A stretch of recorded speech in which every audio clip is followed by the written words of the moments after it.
Hi, I'm Vincent Andrasani, and this is episode 41 of The Place of Sound.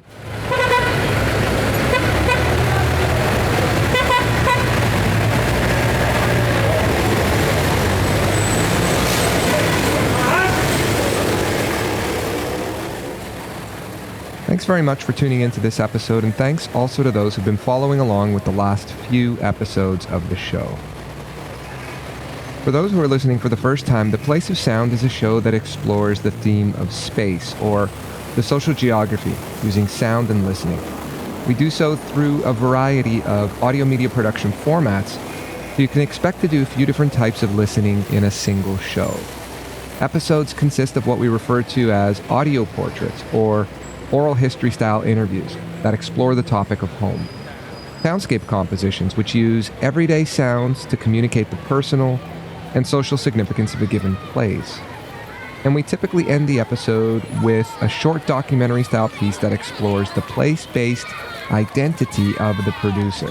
The aim with these projects is to allow the producer to think about the places that made them who they are today. These are the types of projects you can expect to hear on The Place of Sound, and all of them are produced by students here at Carleton University. They're what gets produced in COM's 4501, Digital Media Production, a fourth-year workshop course in the Communication and Media Studies program.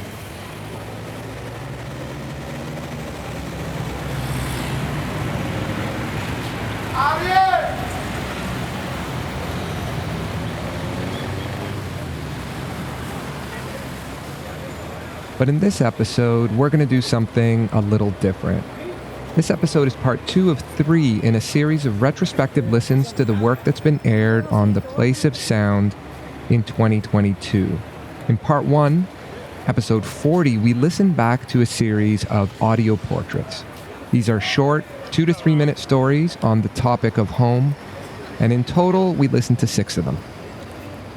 In this episode, we'll focus on the soundscape composition, a genre of audio media production that communicates a particular story about a given place. Soundscape compositions consist of a combination of field recordings and voice, and these two elements are combined to tell a story about a place that's meaningful to the producer. In these projects, students are encouraged to think with and through their microphone. They move it through space as though it's their ear, and with it, they can capture some of the small, tiny sounds that we might otherwise miss. And of course, they also capture some of the loud sounds, the ones that are hard to overlook.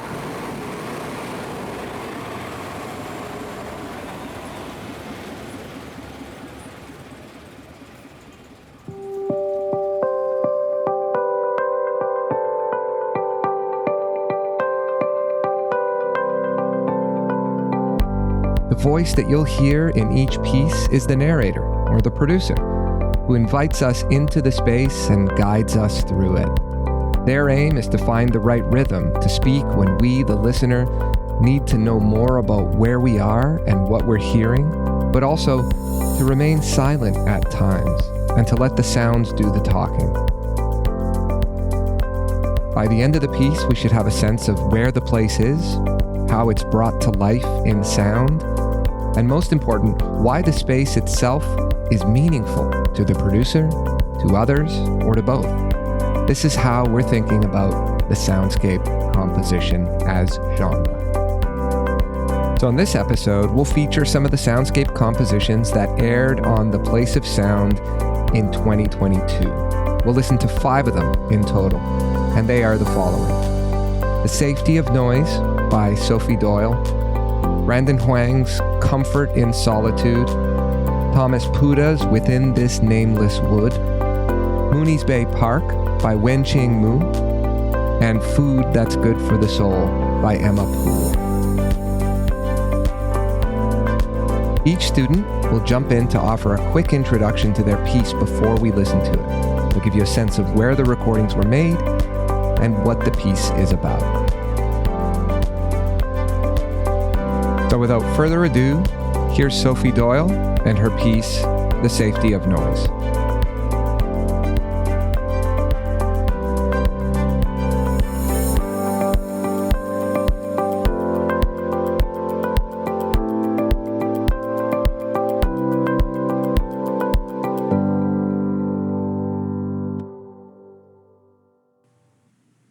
At 17, silence felt unsafe.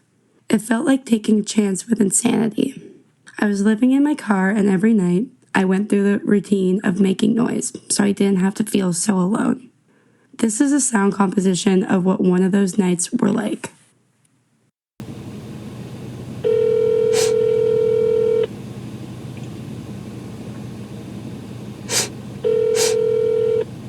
You have reached 90284100066. Please leave your message after the tone. Hey, it's Sophie. I just wanted to chat, so if you could give me a call back when you get a chance, I'd appreciate it. Thanks. Love you. Bye.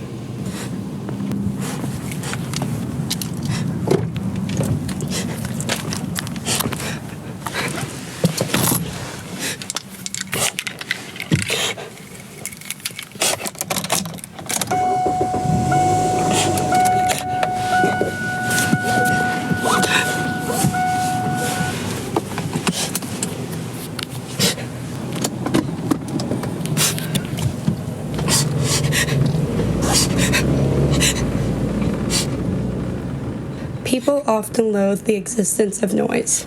It's seen as a disturbance, completely unneeded. However, at a point in my life, noise felt like a survival tactic. At 17, I started living in my car. I had once grown up in a noisy house, and it was constantly filled with the sounds of family and friends. This new lack of sound symbolized to me what had become absent from my life, and how that meant being alone.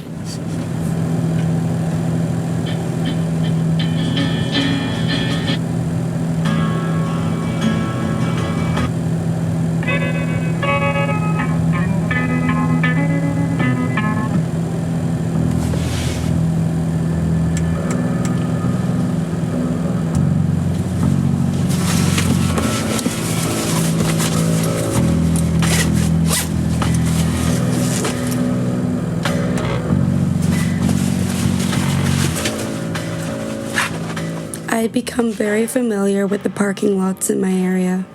It was there that I would start my routine of making noise. I would play music throughout the night and would let the car run despite the risk of it going dead. It almost felt like if there was noise, I could pretend I was safe and I was just a normal teenager.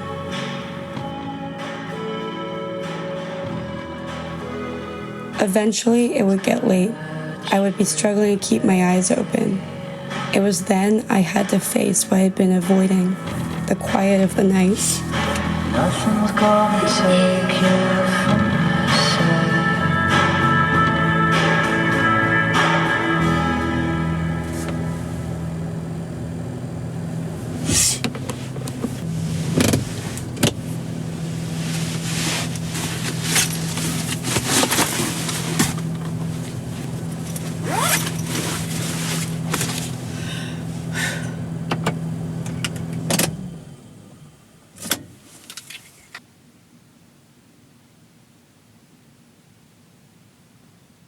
Silence made it feel like time stood still. It was the creeping reminder of my isolation. I begged my body to allow me to rest, knowing that sleep would relinquish me from the fear that the quiet had brought.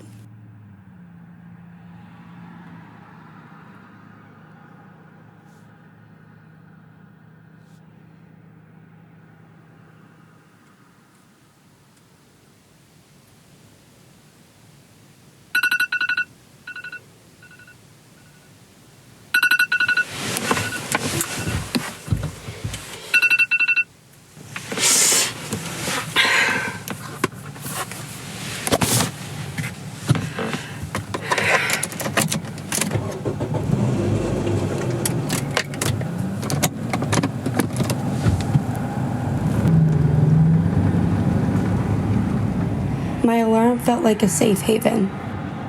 It was the first noise of the day, the very first of many to come, and those noises meant that I was safe.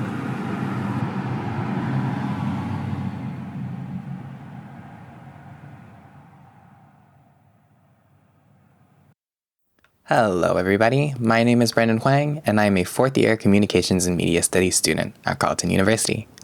In today's soundscape composition, I will be taking you on a tour of one of my most favorite spots in Ottawa, the Chaplin Mills Conservation Area. My goal of this composition is to transport the listener to this particular nature reserve, while also providing some reasoning as to why this spot is so important to me in particular.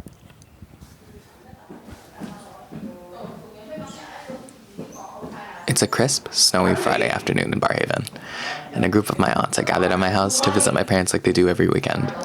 Being raised by Chinese immigrants, the sound of loud Cantonese and banging pots and pans is a pretty regular thing for me to wake up to. As a kid, we would have mini family gatherings every weekend if everyone was free. My family would gather together in the kitchen, and everybody would help cook.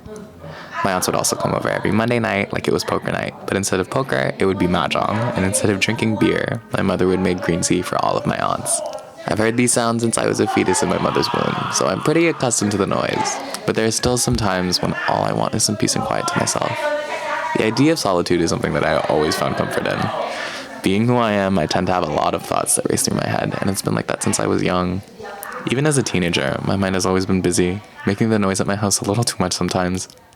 This often prompted me to explore the neighborhood, leading me to find one of my favorite places, the Chaplin Mills Conservation Area.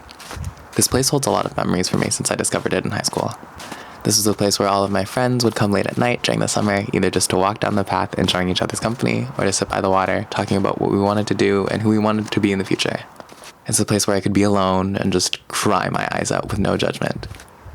Being in the suburbs, the conservation area was not completely isolated from city noise, but that doesn't take away from its charm. It's the perfect balance of nature and urban environments for me. In the winter, the path is covered with snow, and the lake is slightly frozen over, but you can still hear the sound of running water. The sounds of cars driving by can be heard in the distance as the path is next to a main road. As I walk through the path, I hear the wind blowing past me, and the sound of my shoes making prints in the snow. These sounds greet me with a sense of familiarity, reminding me of all the time that I've spent just sitting by the water as I approach my favorite spot, which happens to be right under a bridge, making the sounds of cars passing by even louder. As I situate myself on one of the rocks, I look into the lake and gaze into the water for just a minute. This is where I came when my father was in the hospital when I was a teenager. At the time, I was constantly around my family, but I had never felt more alone. Even though I knew everyone meant well and was concerned about my well-being, I was also aware that they were all dealing with the same situation themselves. When the noise would become too much, this was the only place I could come to be alone, and listen to the birds chirp while reflecting on how I felt. The sounds of cars driving by was just enough for me to drown out the constant stream of consciousness happening in my head, and just focused on the little sounds. It was just quiet enough for me to reflect, while also not letting my mind wander too far from the beautiful scenery in front of me. The situation led to a light smoking habit, but provided a lot of clarity for my emotions. Looking at the lake while being under the bridge reminds me to allow myself to slow down and take in the environment around you. Even if you are hurting, there is so much around you that is beautiful, and even if you are not okay right now, everything will be eventually. My name is Thomas Pouta. I'm a fourth-year Communication and Media Studies major, and in this project, I wanted to revisit a space that lived in the back of my mind for a very long time. I happen to be fortunate enough to live right beside a forest, and it's very undisturbed by most people. I thought it would work amazingly as a space to record with its many sounds and different experiences. Within the nameless wood, I stand in the middle of a patch of land untouched by society.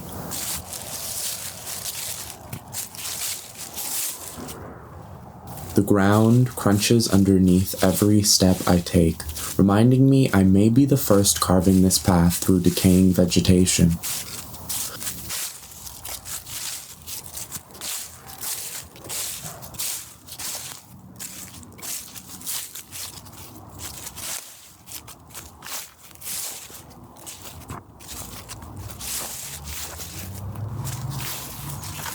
The sky is filled with gray storm clouds, perhaps relinquishing space after a heavy rainfall or warning of further coming thunder.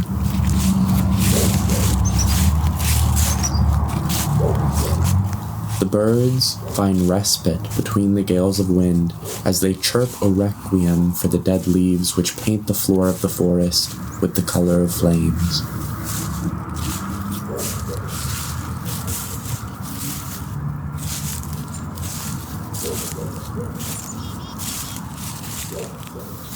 This space is reminded of the world around it constantly.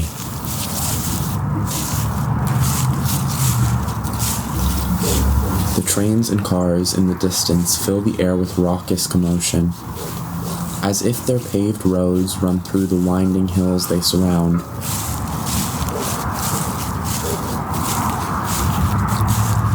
How could a space bordering so much life be left nameless? Did the abandoned park planted at its center warrant its loneliness? The wind picks up as I sit against a boulder planted in the middle of a broken sandbox. How did it get here? Who painted it the beautiful yellow it is now? The more I question this solitary forest, the more the clouds block out the sun and sky.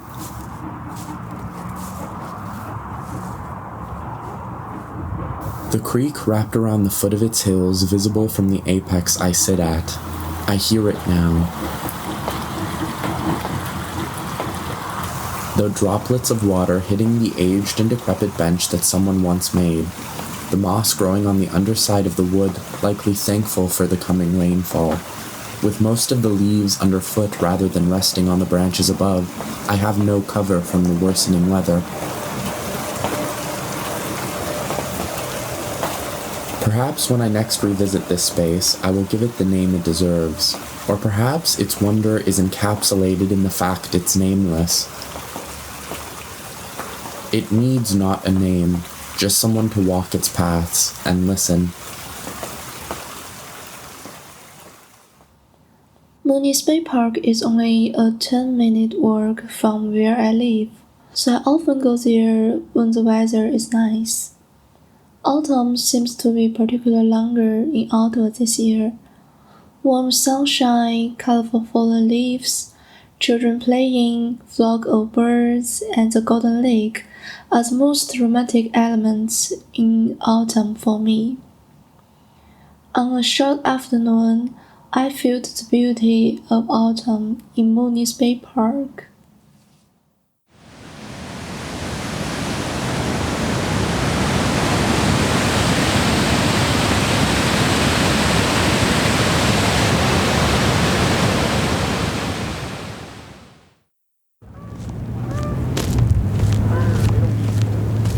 On a Friday afternoon, I walked past the falls and gradually make my way to the Mooney State Park. The park is near where I live, so I often go there when the weather is nice. The autumn seems to be going on a little longer in Ottawa this year. I walked into the lawn and stepped on the fallen leaves. Children frolic on the rides in the distance, and a plane circles overhead.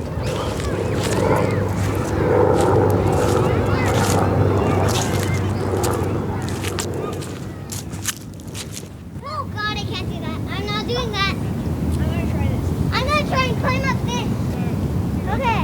I walk to the swing, sit down, quietly watching the little girl playing with her friends. Her father is chatting with other children's parents. I suddenly feel that time is slowing down, and the scene is so beautiful.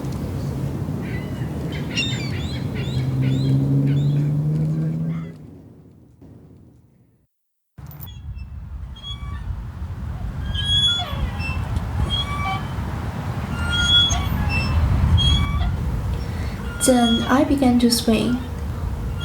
I closed my eyes, accompanied by the warm sunlight. The sound of the leaves blowing in the wind ran around me. Slowly, I enter my childhood memories. One moment, I was playing with my friends in the small square in front of my home, swaying and constantly urging my parents to help me swing higher.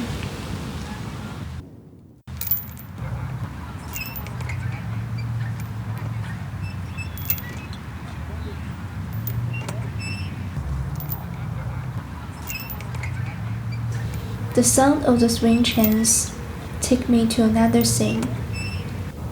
I walk barefoot to the nearby river beach.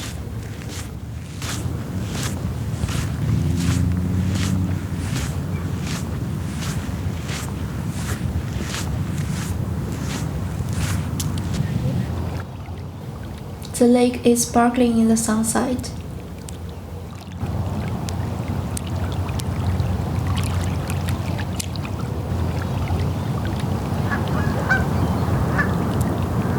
I turn into a bird, and my accompanist call me, so I swim toward the center of the lake.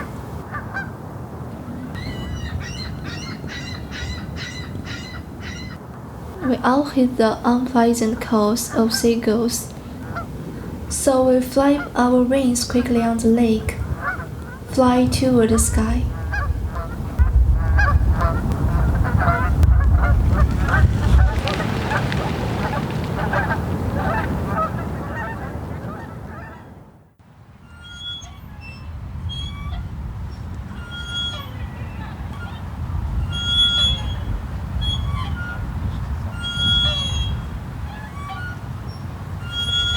The sound of swing slowly wakes me from my thoughts, and I open my eyes. I get up and leave. In my last year in Ottawa, Mooney Space Park let me experience the beauty and warmth of the autumn.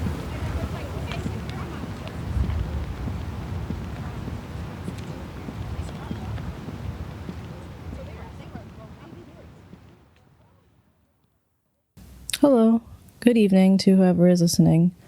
My name is Emma Poole, and I want to welcome you to my second project for my digital production class. This is my soundscape composition, where I attempt to guide your ears through my most beloved hobby, cooking. Cooking is a newfound passion of mine, and I hope that this composition will communicate that. There is nothing my ears like more than the sound of a good meal. The crackling of the pan,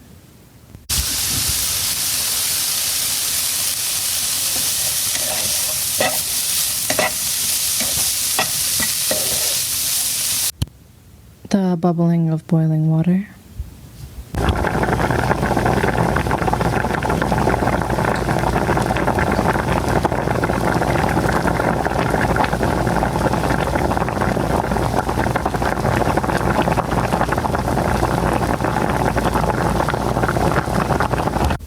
and the chopping of vegetables.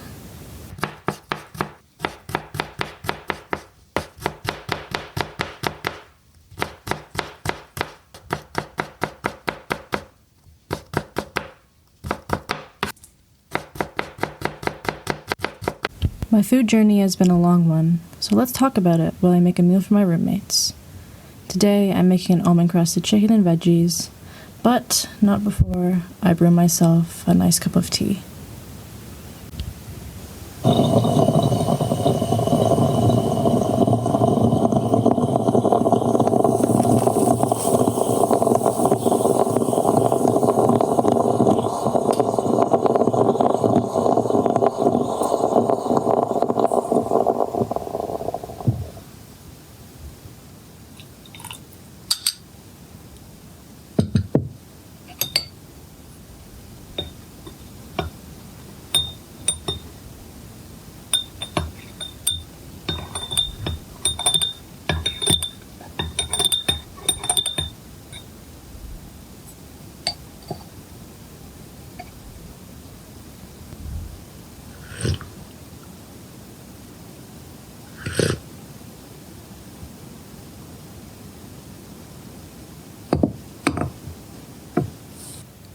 Growing up, food wasn't a big part of my childhood landscape. My mom did most of the cooking because I think she thought that it was her place and duty as a mother, but possibly also because all my dad could make were cheese sandwiches. And by cheese sandwiches, I'm not talking grilled cheese. I'm talking plain old mozzarella cheese between two slices of white bread.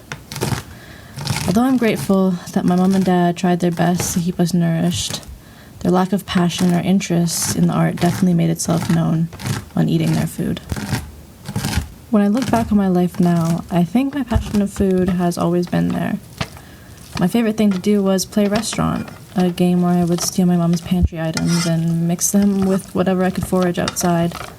And of course, my number one customer was always my younger sister. Flashing forward now to university, when I left home, I wasn't anticipating the discovery of what was, and what has, become such a deeply rooted passion. My parents were generous enough to pay for my meal plan on campus, and although everyone has had their qualms with the caf, it was where I began to open my palate to new flavors, which made my impression of food go from black and white to technicolor in such a short period of time. All of a sudden now, I'm 21 years old in my 4th year of university, and we've all battened down the hatches, shielding ourselves from the threatening virus that's wreaking havoc on our fellow humans. For me, it was an experience that rocked me to my core and exposed me to some of the darkest moments that I could never have even anticipated. I needed something to do to distract me from the unfortunate events that burdened my brain on a daily basis. I started cooking. It was fulfilling to do something with my hands and turn my brain off while creating something good for the soul. I knew there was something about cooking that appealed to me. I didn't know what it was then, but I do now. Along with the much-needed distraction, it gave me a sense of competence that I had never had before. I had been a terrible student, athlete, artist, and to be honest, I felt the frustrations of watching my friends excel at everything while I struggled with everything. When I started cooking daily, it lent my life a purpose that it so desperately needed at the time, and still to this day. It has turned into a hobby that I will take with me for the rest of my life, and I guess at the end of the day, I'm thankful for the space that let me explore this hobby of mine.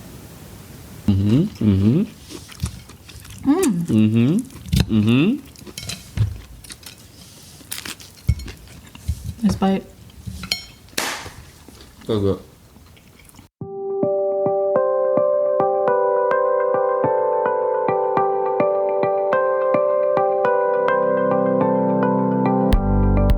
Thanks very much for tuning in to this episode of The Place of Sound. But before I sign off, a couple of quick notes. A reminder that what we've listened to here in this episode is only a fraction of the work produced in association with this project. If you're interested in checking out more, have a look at theplaceofsound.ca, where you're not only able to hear more audio media, but in some cases, to see some of the original photos and the writing that students produced to go along with it. There's also a featured work section on the site's blog where you can access some notable individual projects. And in the classes section, you can have a look at some of the work produced in each of the previous semesters. And lastly, under the Listen link, you're able to access the show's archive and listen back to any episode of the show that you'd like to hear.